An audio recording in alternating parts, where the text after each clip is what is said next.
இந்த செய்தியை உங்களுக்காக வழங்குவது அருண் மசாலா.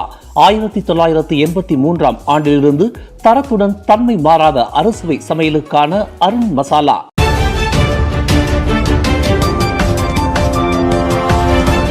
வணக்கம். திசைகளின் ஒரு மணி செய்திகள். சொந்த தாயை கொன்றதாக KS சுகன் மீது நீதிமன்றத்தில் குற்றம் சாட்டப்பட்டது.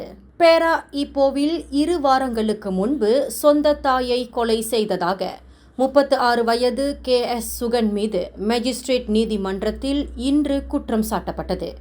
நீதிபதி சித்தினோரா ஷரீப் முன்னிலையில் தமிழ் மொழியில் குற்றச்சாட்டு வாசிக்கப்பட்ட நிலையில் அவர் தலையை அசைத்தார். ஆயினும் கொலை தொடர்பான விசாரணை உயர் நீதிமன்றத்தின் அதிகாரத்திற்கு உட்பட்டுள்ளதால் அவரிடம் வாக்குமூலம் ஏதும் பதிவு செய்யப்படவில்லை.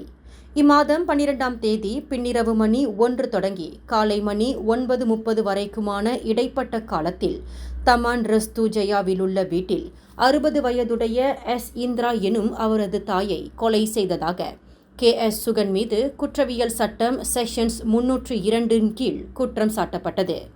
குற்றம் நிரூபிக்கப்பட்டால் அவ்வாடவருக்கு மரண தண்டனை அல்லது 40 ஆண்டுகள் வரைக்குமான சிறை விதிக்கப்படலாம். மரண தண்டனை விதிக்கப்படாவிட்டால் 12க்கும் குறையாத பிரம்படிகளை வழங்க அச்சட்டம் வகை செய்கின்றது. அரசு தரப்பு வழக்கறிஞராக நூரிஷா இஸ்மா முகமது ஹுசைனி பிரதிநிதித்த வேளை KS சுகனை வழக்கறிஞர் யாரும் பிரதிநிதிக்கவில்லை. அவர் வழக்கறிஞரை பிரதிநிதிப்பதற்கு ஏதுவாக வழக்கின் மறு செவிமடுப்பை நீதிமன்றம் ஆகஸ்ட் மாதம் 20ஆம் தேதிக்கு ஒத்திவைத்தது. இம்மாதம் 12ஆம் தேதி சம்பந்தப்பட்ட வீட்டின் வரவேற்பறையில் இந்திரா தலையில் ஏற்பட்டிருந்த பலத்த காயத்துடன் இரத்த வெள்ளத்தில் கிடக்க சடலமாக மீட்கப்பட்டார். பிரதமர் டத்தோசரி அன்வார் இப்ராஹிம் தலைமையிலான ஒற்றுமை அரசாங்கத்தின் அமைச்சரவையில் இடம்பெற்றவர்களில் பெரும்பாலானோர் நல்லதோர் அரசியல்வாதிகள். ஆனால் அரசாங்க நிர்வாகத்தில் போதிய அனுபவங்களை கொண்டிருக்காததால் அவர்களால் ஆக்கப்பூர்வமான முறையில் ஒருங்கிணைந்து செயல்பட முடியவில்லை என முன்னாள் பிரதமர் டாக்டர் மகாதீர் முகமது கருத்துரைத்துள்ளார். தம்மை எதிர்க்கும் தரப்பினரை எதிர்ப்பதிலேயே குறியாக உள்ள அன்வார் அவரது அரசியல் பிழைப்பில்தான் அதிகம் கவனம் செலுத்துகிறார். இதுவரையில் தலைமைத்துவ பண்பை அவர் வெளிப்படுத்தவில்லை. நடப்பு அரசாங்கத்தின் நடவடிக்கைகளும் வர்த்தகங்களுக்கு நட்புறவானதாக இல்லை. அதன் காரணமாகவே அந்நிய முதலீடுகளை கவரவும் பொருளாதாரத்தை வலுப்படுத்தவும் முடியவில்லை.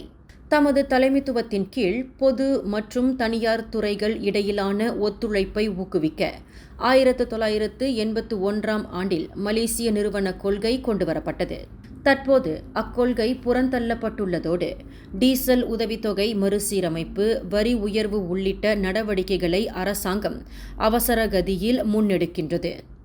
அதன் காரணமாகவே மக்கள் வர்த்தகங்களில் ஈடுபடுவது சிரமங்களுக்கு உள்ளாகியுள்ளதோடு பொருள் விநியோக சங்கிலியும் பாதிக்கப்பட்டுள்ளதாக மகாதீர் கூறினார். இலக்கிடப்பட்டவர்களுக்கு மட்டும் டீசலுக்கான உதவித்தொகையை வழங்கும் அரசாங்கத்தின் திட்டத்திற்கு கடும் எதிர்ப்பை தெரிவித்துள்ள பரிகத்தா நேஷனல் தலைவர் தான்ஸ்ரீ முஹிடின் யாசின் வழக்கமான அரசியலை புரிவதாக தேசிய பேராசிரியர் மன்றத்தை சேர்ந்த அரசியல் ஆய்வாளர் பேராசிரியர் டாக்டர் அஸ்மி ஹசான் தெரிவித்தார். ஆளும் அரசாங்கத்தின் திட்டங்கள் நல்லதொரு திட்டமாக இருந்தாலும் அந்த திட்டத்தை தாங்களே முன்பு பரிந்துரைத்திருந்தாலும் எதிர்க்கட்சியாக இருக்கும்போது அதன் அமலாக்கத்தை எதிர்ப்பதுதான் எதிர்க்கட்சியினரின் வேலை. நாட்டின் மீட்சிநிலை மன்றம் MPNின் தலைவராக இருந்த காலத்தில் முஹிடின் இலக்கிடப்பட்டவர்களுக்கு மட்டும் உதவித்தொகையை வழங்கும் திட்டத்தை அப்போதைய அரசாங்கத்திற்கு பரிந்துரைத்திருந்தார். அதன் வழி அரசாங்கம் ஆண்டுக்கு 20 பில்லியன் வெள்ளியை மிச்சப்படுத்த முடியும் எனவும் அவர் கூறியிருந்தார். ஆனால் தற்போது பிரதமர் டத்தோசரி அன்வார் இப்ராஹிம் தலைமையிலான ஒற்றுமை அரசாங்கம் டீசல் வாயிலாக உதவித்தொகை மறுசீரமைப்பு நடவடிக்கையை தொடங்கியுள்ளது. அந்த திட்டம் நடைமுறைப்படுத்தப்பட்டதற்கான பெருமிதத்தை தாம் பெற முடியாது என்பதற்காக முஹிடின் மக்களின் வாழ்க்கை செலவின அதிகரிப்பை காரணம் காட்டி அதனை எதிர்ப்பதாக அஸ்மி கூறினார். மலேசிய ஏர்போர்ட் ஹோல்டிங்ஸ் பெர்ஹட் MAHB நிறுவனத்தின் பங்குகளை குளோபல் இன்ஃப்ராஸ்ட்ரக்சர் பார்ட்னர்ஸ் GIP நிறுவனம் கொள்முதல் செய்வதற்கு வழிவிடக்கூடாது என அம்னோவின் அனைத்து அமைச்சர்களும் அரசாங்கத்தை கேட்டுக்கொண்டுள்ளதாக அக்கட்சியின் துணைத் தலைவர் டத்தோசரி முகமது ஹசான் முன்வைத்திருந்த கூற்று அவரது தனிப்பட்ட கருத்தாகும். அக்கருத்து கட்சியின் நிலைப்பாட்டை பிரதிபலிக்கவில்லை என்றும் முகமது ஹசான் உடனான சந்திப்பில் அதனை தாம் உறுதிப்படுத்தியதாகவும் அம்னோ தலைவர் டத்தோசரி அஹ்மத் ஜஹீர் ஹமிடி தெரிவித்தார். MAHB நிறுவனத்தை GIP நிறுவனத்திற்கு விற்பதில் பிரதமர் டத்தோசரி அன்வார் இப்ராஹிம் கொண்டுள்ள நிலைப்பாட்டை அம்னோவும் கொண்டுள்ளதாகவும் துணை பிரதமருமான அவர் கூறினார். இஸ்ரேலுக்கு ஆயுதத்தை தருவிக்கும் நிறுவனத்தில் முதலீடு செய்துள்ள பிளாக் ராக் நிறுவனம் GIP நிறுவனத்தை கொள்முதல் செய்ய உள்ளதாக கூறப்படுகின்றது. இந்நிலையில் MAHB நிறுவனத்தின் பங்குகளை GIP நிறுவனம் கொள்முதல் செய்ய உள்ள விவகாரம் நாட்டில் பெரும் சர்ச்சையை ஏற்படுத்தியுள்ளது. அந்த சர்ச்சைகள் குறித்து கடந்த வெள்ளிக்கிழமை பதிலளித்திருந்த GIP நிறுவனம் MAHB நிறுவன விவகாரத்தில் பிளாக் ராக் நிறுவனம் சம்பந்தப்பட்டிருக்கவில்லை என விளக்கம் அளித்திருந்தது. மலேசிய ஏர்போர்ட் ஹோல்டிங்ஸ் பெர்ஹாட் MAHB நிறுவனத்தின் பங்குகள் விற்பனை குறித்து அரசாங்கம் இன்னும் ஓரிரு நாட்களில் மக்களுக்கு உரிய விளக்கத்தை அளிக்கும் என அம்னோ உச்சமன்ற உறுப்பினர் டத்தோசரி அஹ்மத் மஸ்லான் தெரிவித்தார்.